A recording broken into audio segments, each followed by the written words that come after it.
доста голяма част от матча. Вие ще слушате репертуара на трибуна Изток. В този момент, 2 минути преди 5 часа, главният съдия, който между другото е от Петрич, Ивайло Стоянов, ще даде началото на първия съдийски сигнал.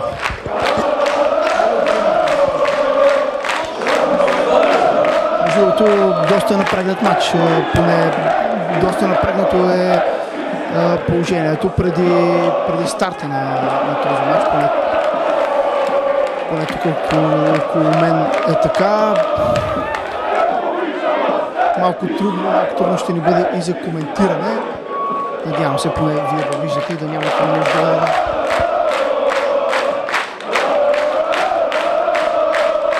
нужда от тези коментари.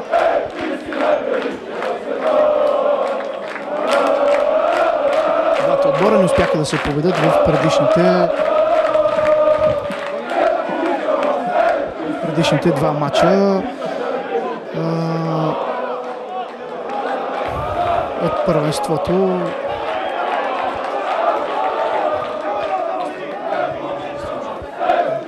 Тук що пристигнаха Ангел Джарапов и Теодор Бочев. Всичко е наред. За момента тук ще почна и матча. Йордан Христов се бори за топката. Фаулера тук в опита си да отнеме от футболиста на Евтохимик, които между другото са с много интересни фанели, подобно някой аржентински грант се изправят на Евтохимик. Поне мисля, че и с такива играха и в миналия матч. Правят впечатление екипите на бургаския отбор.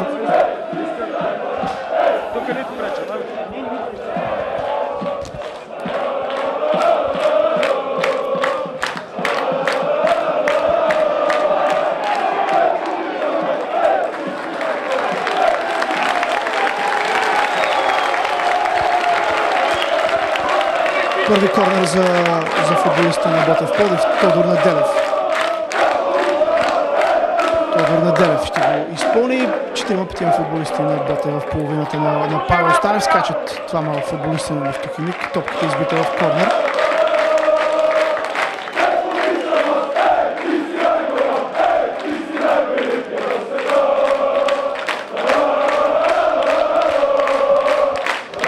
Отново Тодор Неделев ще повтори това изпълнение. Много високо отзад скача Диан Христов. Удар! Какъв пропуск за Ботев Пловдив. Тук Ангел Раков беше много близо до топката. Може би не очакваше футболиста с номер 14. Точно при него да дойде коженото кълбо. Браво на Тодор Неделев и на Диан Христов, който много добре насочи с глава. Футболистът,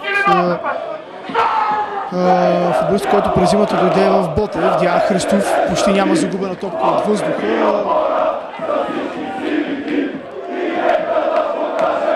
Много добре сваля той коженото кълбо към съотборниците си. За сметка на това обаче му куца играта в завършващата фаза. Ето отново той с глава скача, отправи той коженото кълбо към Сашо Александров, който обаче изпусна владението. Сашо Александров беше най-добър в матча според мен срещу Поморие, където се раздаде напълно 70 минути. Сашо Александров почти не остави без дъх футболиста на Поморие. Вкара един гол, подаде за втория. Според мен той с определено може да се заслужи и адмирациите за най-добър футболист на Ботев през този сезон, ако продължи с изявите си така до края на сезона. Другия футболист, който може да ви направи впечатление, е Димо Атанасов с номер 30, близко от вашите екрани. Димо Атанасов с червени калеври, футболист, който беше привлечен буквално в началото на първенството преди 4-5 срещи. Футболист играл в Горец през изминалия сезон. Попълнение, което заслужава внимание. Спокойно се разиграват футболистите на Ботев. Христо Иванов подава към Венци Бонев. Венци Бонев към Тодор Неделев, който между другото играе малко по-назад. Сега върна в типичната си позиция около центъра на терена, не е изнесен около крилата. Сега Тодор Неделев разтяга към Димо Тарасов, който пуска към Бачев. Бачев обаче не успя да проведе на Димо Атанасов. Ангел Рахов разиграват спокойно футболистите на Ботев. Няма за какво да се притесняват. Играят пред 2500 привърженици в Брестник. Мисля, че подкрепа, която определено се заслужава вниманието. Тук сега много опасно. Футболист на Нефтохимик беше изведен. Това беше Стамен Ангелов. Неприятно изпуснаха футболистите на Ботев грешка тук в центъра на игрището. Да, това много да не се случва. Добре, че този футболист не отправиха удар към Христо Иванов. Добра организация за този матч. Постара се ръководството на Ботев Пловдив да създаде, въпреки че нямаше условия за гости, защото знаете, нашата агитка не може да се побере в този малък център, каквато е централната трибуна на стадиона в Брестник. Беше създадена специална ложа за гости от дясно зад вратата на Ботев Пловдив. Въпреки че там имаше чакъл и камъни преди матча, няколко часа беше постлан зелен килим и ограден, както виждате, така че да не може да се създаде проблеми, защото оградата е много, много малка. В предишния двубой с Любимец, когато Нефтохимик победи отборът, един от фаворите за А група с 3-1, феновете на Нефтохимик нахлуха на терена, щупиха оградите и някаква саморазправа имаше в тази среща с футболистите на Любимец, които, доколкото спомням, не беше кой знае колко отразено. Ние имахме камера и разбрахме какво се е случило тогава в тази среща. Тук предполагам, че това не може да стане по никакъв начин. Йордан Христов сега минава през двама футболисти. Удар! Мале, какъв удар. Браво на Данчо Христов.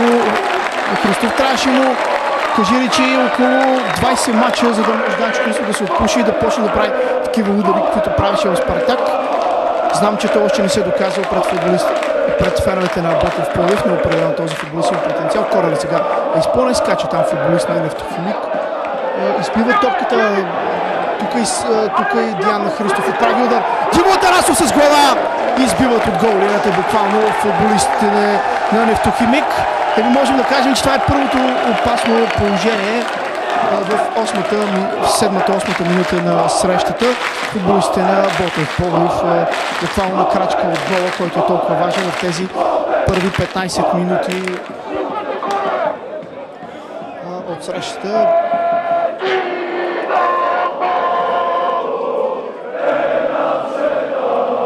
Корнер тич ще бъде изпълнен в момента. Тодор Неделев с топката разтяга към Димо Тарасов. Топката обаче не достига до него. Беше спряна от футболист в бяло.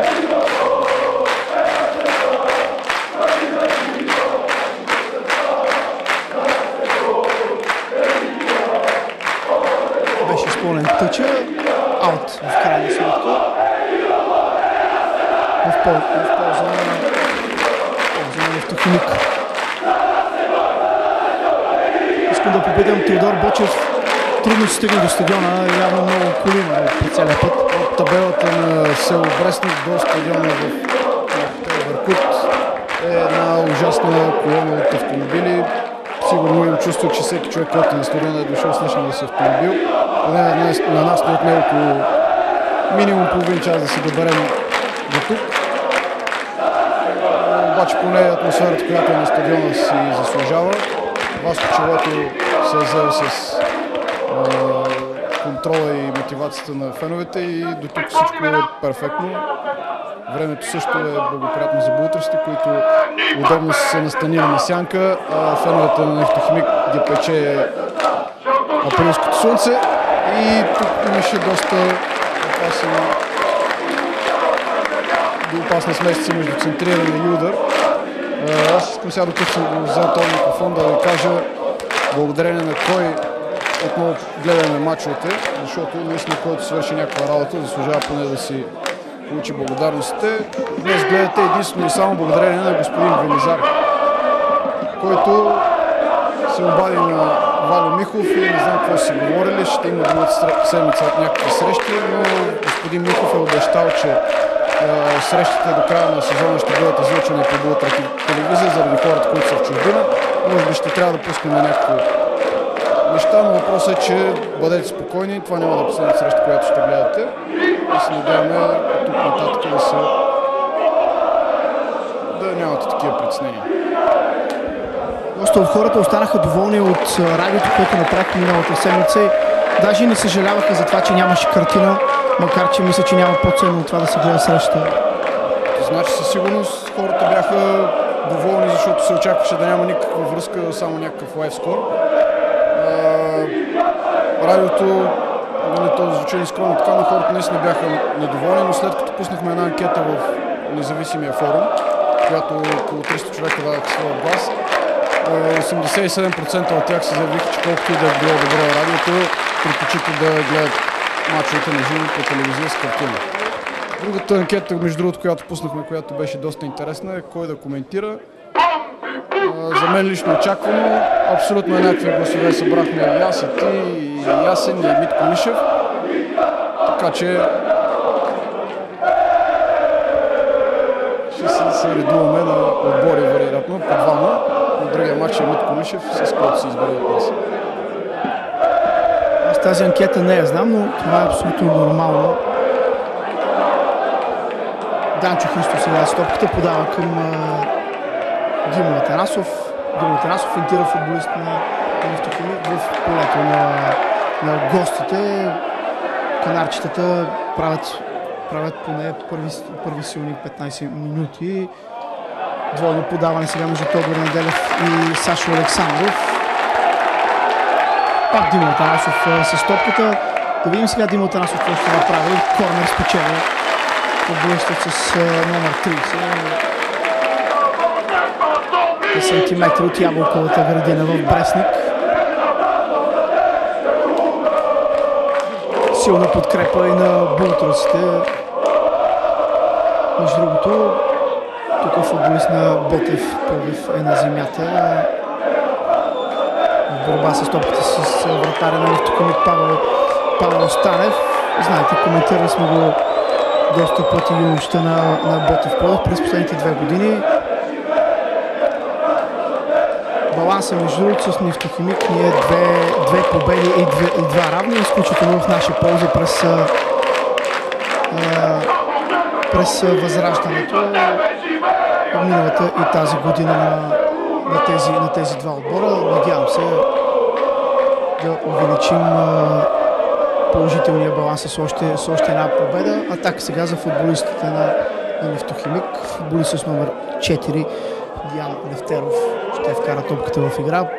Подаването е към свой съотборник Любомир Божинов е това сега с топката. Корнера се спечелиха футболистите на Нефтохимик.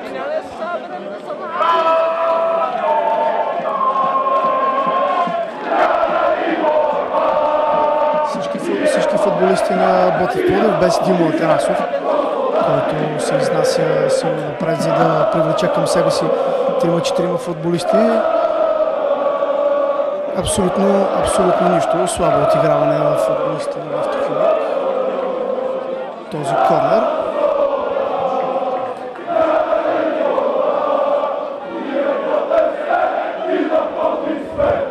Това е атмосферата, между другото, която се очакваше още от началото да бъде тук на стадион в Брестник. Непрестанно пеене на публиката, която за разлика от колежа е много по-близко до терена и може да повлиява на футболистите и на развоя на среща, да бъде наистина един 12-ти играч. Между другото ще бъде и с новия стадион, така че... Абсолютно да, който ще бъде Не премахната, но значително намалена леко атлетическата писта и публиката ще може доста по-близко да гледа. Чудесен пробив там на Ивайло Димитров. Да видим какво ще последва. И не успяха защитниците на Нефтохимик да му отнемат топката. Да си довършим мисълта.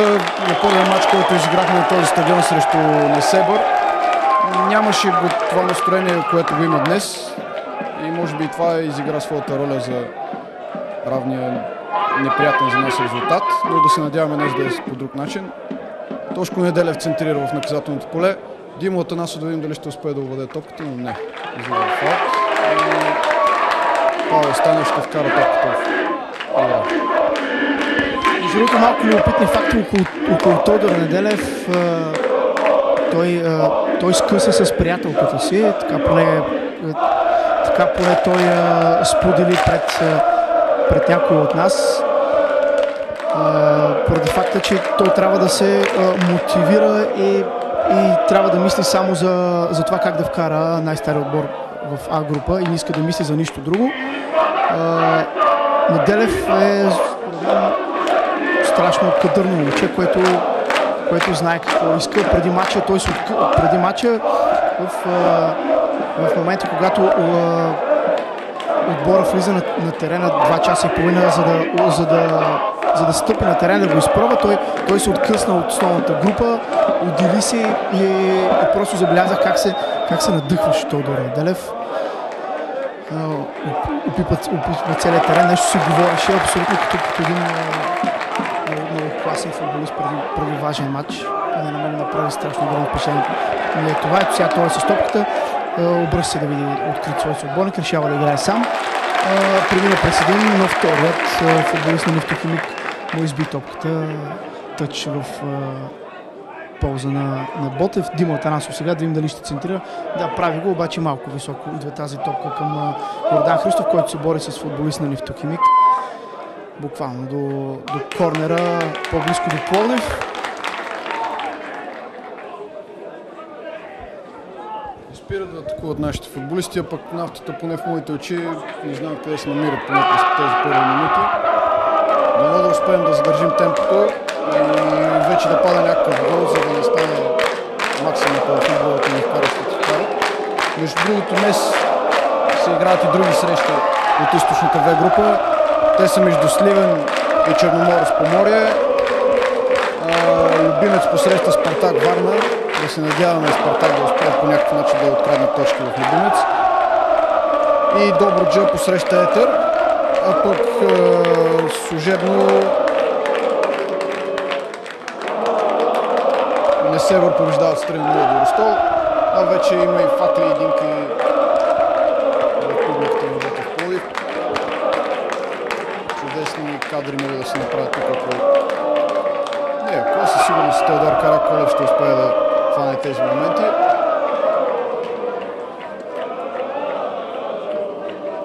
За съжаление, двете момчета, които снимат филма за 100 годишнината на Ботев, и са на всеки матч трябваше да напуснат очертанията от другата страна на пистата. Делегата ги изгони. Мисля, че оттам щяха също да се направят хубави моменти.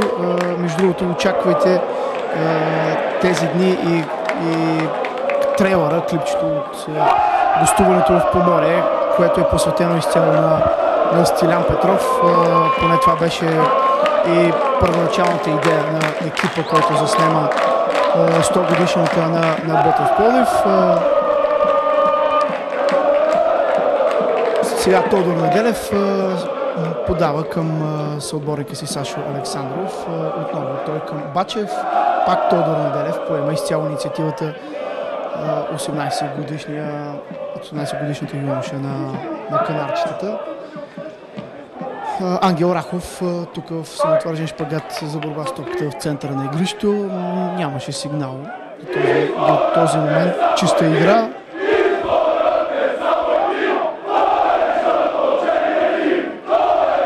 На двата отбора. Ангел Рахов подава към Ники Димитров. Ники Димитров задържа, обръща играта отбора си към левия фланг. Сашо Александров с капитанската лента центриране към Диан Христов, който трябва да успокои топката. Беше насочена тя към Тодор Неделев. Футболистът с номер 8 обаче се забавя. Извини се Тодор Неделев на Диан Христов.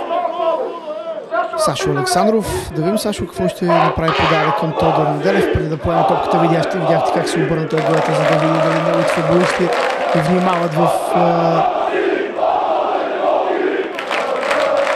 играта. Димо Атанасов сега се бори. Успя Димо Атанасов да се измъкне, подаде на Бачев. Бачев към Тодор Неделев. Неделев се седна. Малко разконцентриран на Тодор Неделев. Пусна топката към Сашо Александров, който не успя да не поеме. Беше му засечена. 20 минути от началото на тази среща. Ботев Пловдив и Нефтохимик играят по резултат 0-0 с частичен превес на канарчетата. Може би да кажем така по едно чисто положение за двата отбора.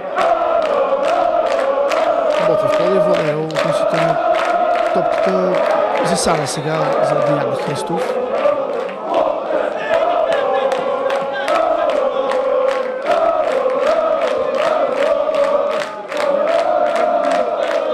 Станев ще вкара в игра.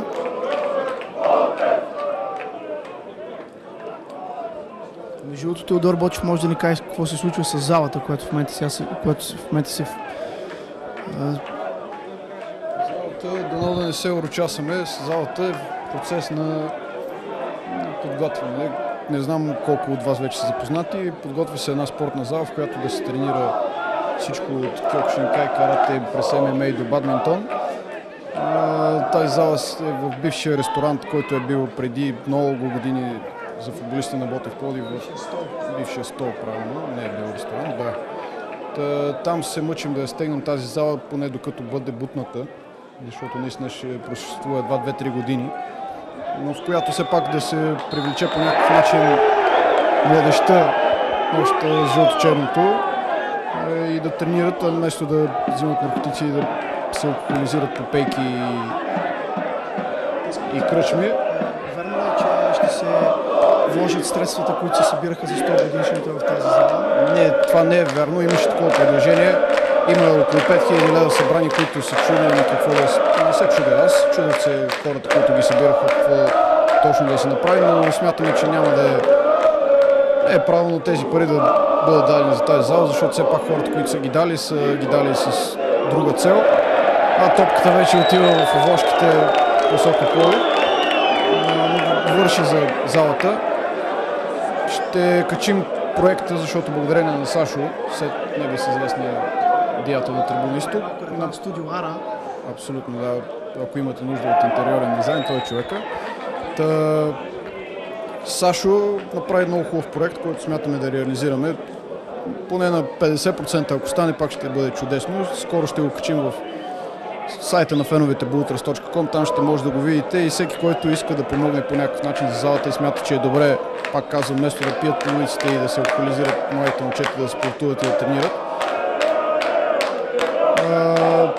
може да помогне както иска или с финансови средства, може да идва да помага, има работа колкото искате. Просто това е една инициатива на феновете. Треньор ще бъде небезизвестният сенсей Митко Попов. Европейски шампион. Шампион е доказан като един от най-големите. Да не го префалваме, но наистина е сериозен човек, който и да питате, едва ли някой ще ви каже, че... Заедно с Валери Димитров, може би това са едни от най-големите капацитети в момента в Пловдив, в каратото. Със сигурност от школата на Жоро Попов, това са му двамата най-големи таланти. Неприятното случай е, че Жоро Попов не му е много приятно, че ние точно там отиваме, защото смятам, че просто не сме му го обяснили. В понеделник има среща, на която ще му бъде разяснено каква точно е идеята, че по никакъв начин не искаме да му бъдем конкуренция или нещо такова, просто да тренират някъде момчетата. Естествено не става въпрос само за най-младите, и по-стари, и всеки на 50 години да сте, никой няма да ви върне да ни идвате да спортувате там. Залата наистина се заслужава, дано да се получи това едно похвално начинание на всички. Владо Васев също заслужава похвала, защото той е един от двигателите. Васил Наумов, мамата помага с каквото може. И Божидар Божилов от Татомания също се включва. Дано да стане, ще има срещи, ще ви държим в течение. Надявам се да ви е интересно това нещо. Това са само похвални неща, които могат да развият като цяло футболната култура и градската култура в Пловдив. Повтарям, Васко, точно тези хора да се научат на дисциплина, на уважение един към друг, защото това сплотява един колектив. Ако видите в момента, колкото да ми е неприятно да призная какво е положението си, и не само младите, и на нашата възраст също, които вече отиваме към 25-30 години. Мисля, че отдавна сме далече от идеята за анархията, която преди 20-30 години се проповядваше в агитките. Вече има някакъв строй. Много спекулира и по тази тема. В смисъл анархия, тези хора, които издигат знамето анархията... Аз не говоря за това, като цяло говоря за културата. Те не го правят, че не трябва да има ред в редиците. При тях е по-друга системата и в никакъв случай хората не смятат, отговорните фактори не смятат, че трябва да е някаква безредица и всеки да прави каквото си иска. Само друга има идеята на тези хора, които говорят за анархия. Естествено, комплексираните ни приятели от Лулута им е много удобно да правят тези спекулации с това знаме и така нататък, но те могат само да се злобеят и да си събират комплексите срещу Ботев.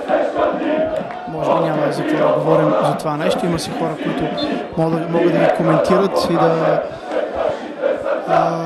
действат в тези насоки. Може сега да се концентрира върху срещата. Тук Сашо Александров фаулира футболист на Нефтохимик в центъра на игрището. Аз поне очаквах той да получи картон, но беше почтен. Той го Неделев, много добро спиране на футболист с номер 8. Сега нещо като контратака се заформа. Пропуснахме първоначалната инвазия. Сега Нафтата и те се опитат да направят нещо като контратака. Насочване на топката. Пас между защитниците на Ботев. Христо Иванов обаче тук се справи добре. Силно напред към Диан Христов, който насочва топката с кола към Димо Атанасов. Димо Атанасов я отнема. Хвърля се Димо Атанасов и в крайна сметка топката излезе от неговия крак в полза на футболиста на Нефтохимик. Павел Станев бавно се тътри към точката, където той ще отправи отново в игра. Да, вкара той отново. Тодор Неделев с едно докосване играят футболистите на Ботев Пловдив. Между другото, спокойствие в редиците на Ботев, откакто Милен Радоканов преди 2 седмици напусна най-стария отбор в България. Не знам откъде се породи това огромно напрежение, което веде. Но сега от 2 срещи е сравнително спокойно. Няма какво друго да бъде. Канарчетата се нуждаят от спокойствие, за да могат да натрупат точки, за да влязат задължително в А-група. Тук сега са Димо Атанасов, който беше в засада и получи отсъждането на главния съдия. Като между другото, както вече споменахме, Ивайло Стоянов от Петрич. Минахме вече 1000 зрители, има развитие на стадиона в Добрич. Добруджа падаха от Тетър с 1-0, но се успяли да изравнят, така че там резултат е 1-1 вече. Стане вкарва топката в игра.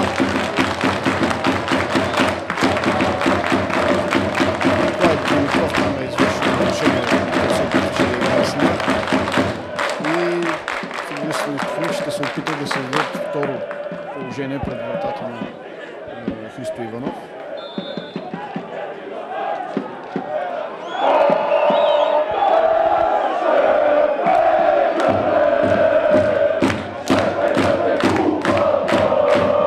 Центриране. Там Ангел Рахов успява да изчисти в ъгълов удар. Владислав Бачев обаче се държи за главата. Дано да не е нещо сериозно. Дават знак, че трябва да влезе лекарски екип. Адриан Олегов удари между другото Бачев в борба за топката.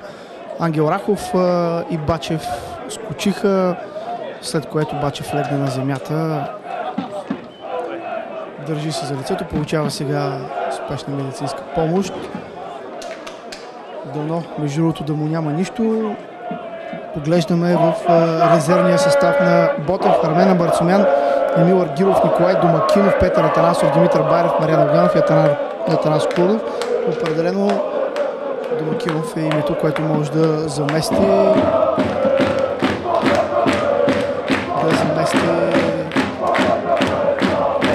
някой в защитата на Ботев. Аз поне се надявам да видя Мариан Огнянов в игра. Доста техничен футболист, който определено впечатли в матча с Поморие.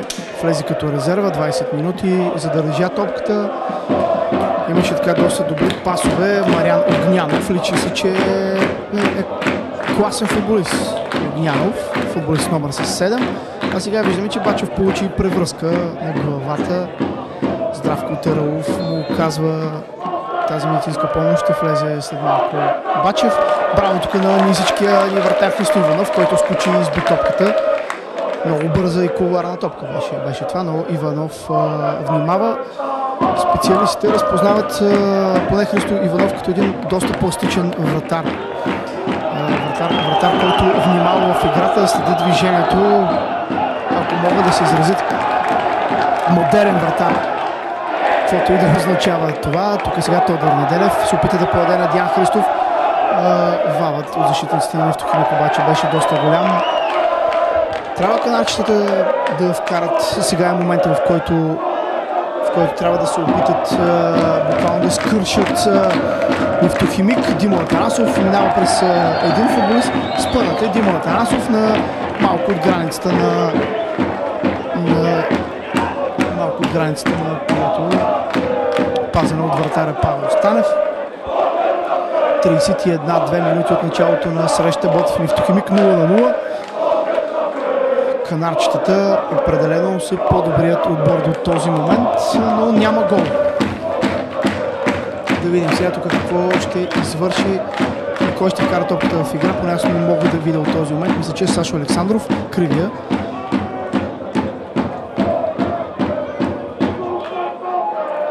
Шест футболисти на Ботев в половината на Нефтохимик.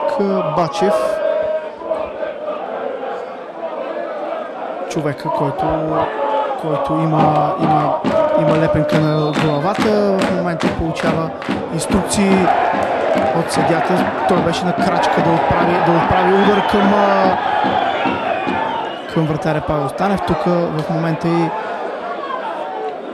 футболист на Ботев легна на земята, Венцислав Бонев. Беше това, поискаха и Дуспа, футболиста на Ботев Пловдив, обаче главният съдия ни им даде. После в репортажа на матча можете да видите дали действително си имало такава. Ангел Рахов скача тук най-високо, тъча в полза на Нефтохимик.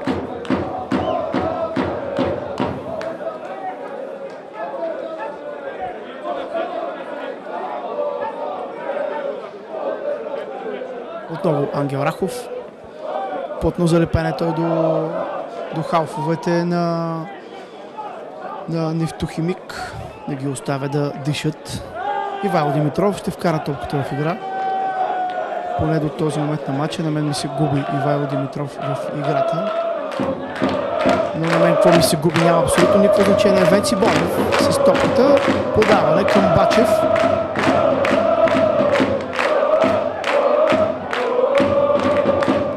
Венци Бонев изблъска футболист на Нефтохимик. Стойко Саколов е този футболист, който легна на земята. Опитния, мога да кажа, и ветеран в отбора на Нефтохимик, преминал през доста отбори в А група, включително и ЦСК.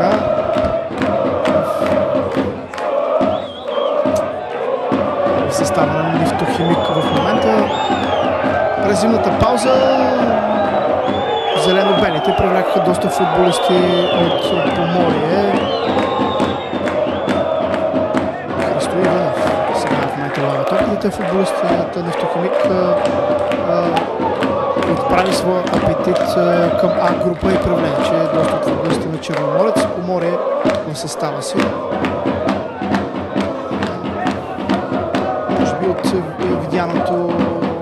сезона, какво е моментното състояние в Б група. Бонев сега връща назад към Христо Иванов, който спира топката и ще бие силно напред към Ивайло Димитров, който залегна и сега фаул в игра в полза на Ботев Пловдив.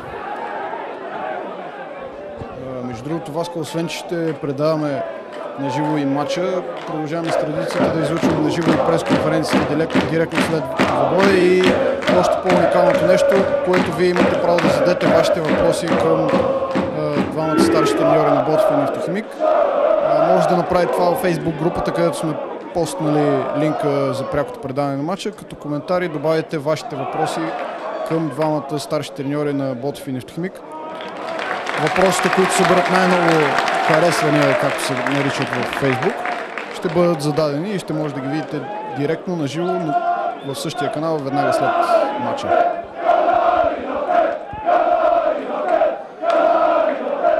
Димо Танасов е до флага за изпълнение на ъгов удар. Петима футболисти в жълто и черно. Пред Павел Станев. Да видим какво ще се случи тук. Димо Танасов малко заляга от топката. Може да... Не Димо Танасов, а Бачев залегна под топката.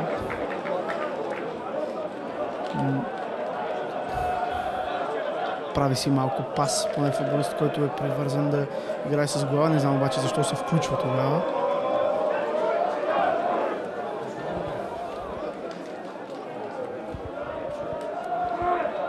Диан Христов дали ще достигне до нея.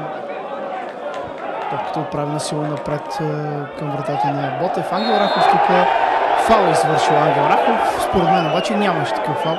Футболистът на Нефтохимик се подхлъзна и падна. Това е футболистът с номер 2 Любомир Божимов.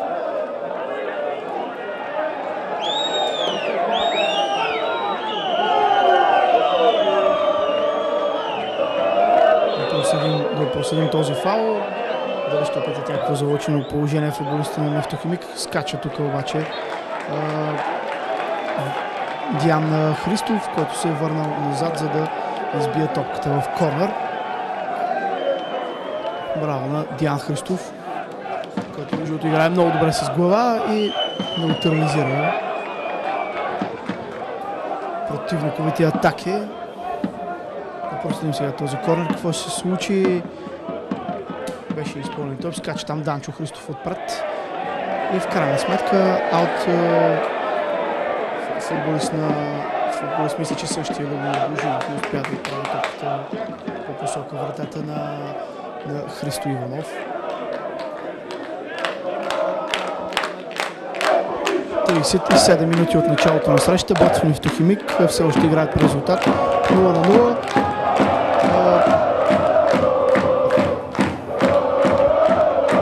Да се надяваме, че това няма да продължи още дълго. Канарчетата ще вкарат така чакания гол от Тодор Неделев сега с топката. Да видим Тодор какво ще направи подаване към Данчо Христов.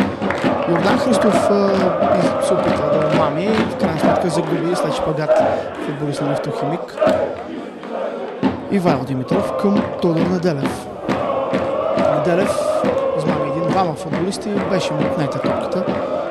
Може би трябва по-комбинативно да играят футболистите на Ботев. Ивайло Димитров фаулира футболиста с номер 32. В опита си да му отнеме тази топка.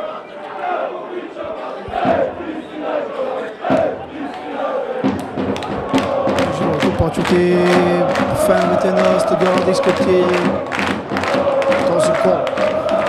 Определено може да си представите какво избухване ще се случи, когато канарчетата отбележат. От тук до края напрежението ще изпадне и определено ще бъде по-силна мотивацията, както по трибуните, така и на терена. Димо Танасов мина през двама футболисти.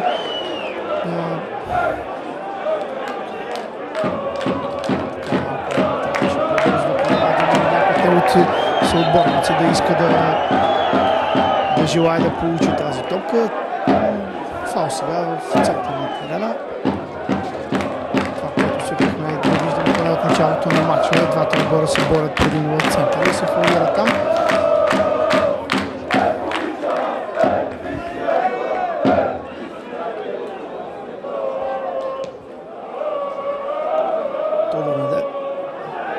Николай Димитров беше този футболист, който скочи. Сега той силно пречутира към Диан Христов, който за съжаление се спъна. Все пак топката е още в футболистите с номер 18. Подава той към Тодор Неделев.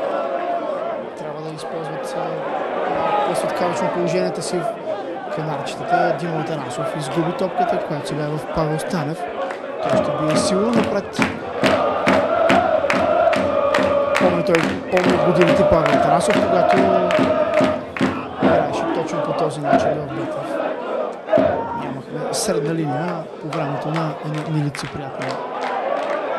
Оле, какво положение! Да видим сега какво се случи. Гол! Гол! Гол!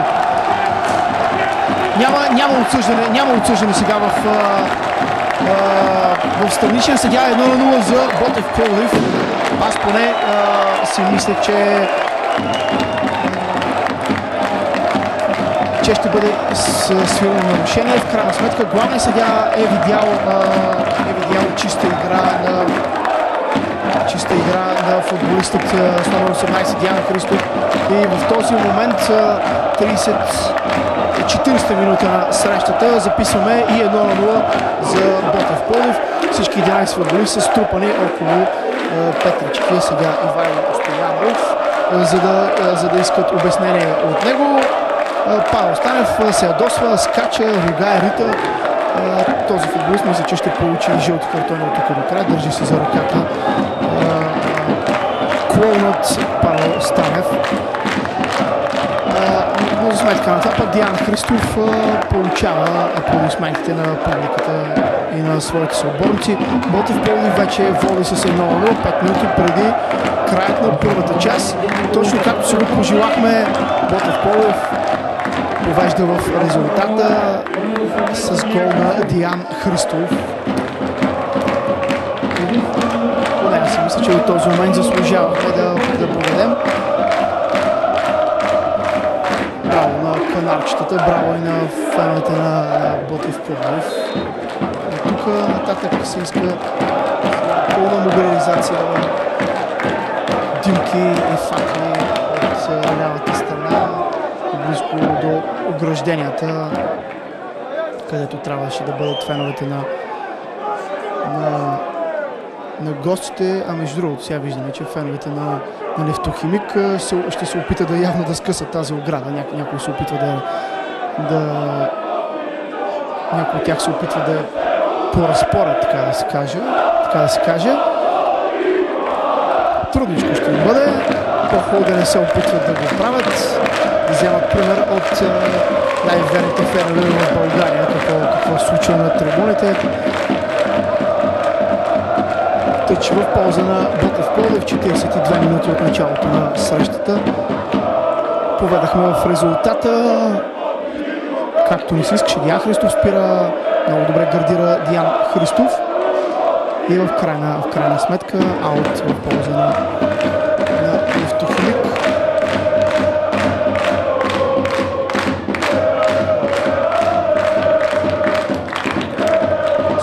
Отскубва се футболист на Нефтохимик по левия фланг на игрището. Николай Димитров обаче избива топката в тъч.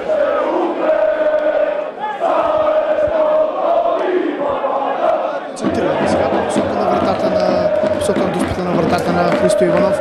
Браво на Бачев, който изби тази топка. Там и Стойко Сакалев се размина, удари му се някъде в кората на опитния футболист на Нефтохимик. Корнер сега се спечелиха Нефтохимик. Да видим какво ще се случи. Центрирането е направил Диан Христов, естествено, скача там и избива топката с гола. Добре си пласира Диан Христов, поне това не ми прави впечатление. Ганчо Христов подаване към Димо Атанасов, който се скрумва. Браво на Димо Атанасов. Крайна сметка футболист с шпагата на топката. Може би имаше удар с ръка. Точно топката, която насочи Димо Атанасов, се ударя някъде в тялото или в ръката на футболист на Нефтохимик. Корнер за футболистите на Ботев Пловдив, далече от вашите екрани. Почти всички канарчета са вътре в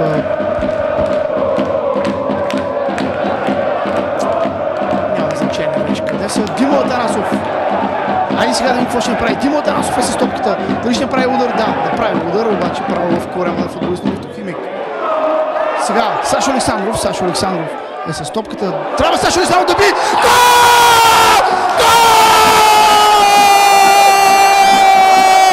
Гол!